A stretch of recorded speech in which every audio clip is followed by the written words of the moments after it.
Always check your chain tension before cutting. If the flats on the chain hang out of the bar groove, it needs adjusting. Now for some totally obvious tips from our legal department. Make sure you turn off the saw and make sure the chain is stopped before checking it. And wear gloves. Now we know you know, but somebody somewhere didn't. New chains always need to break in a bit, so be sure to adjust it within the first 5 cuts.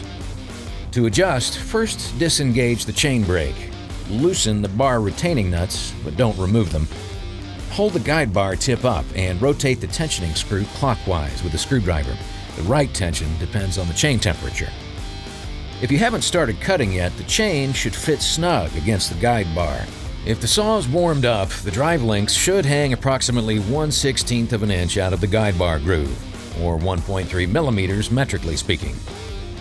After adjusting, lift the tip of the guide bar up to check the tension.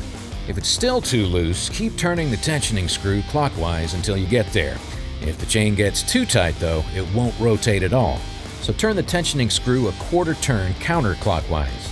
You should be able to turn the chain by hand without binding. When you've got the right tension, make sure you're holding the guide bar tip up and tighten the retaining nuts. Much better.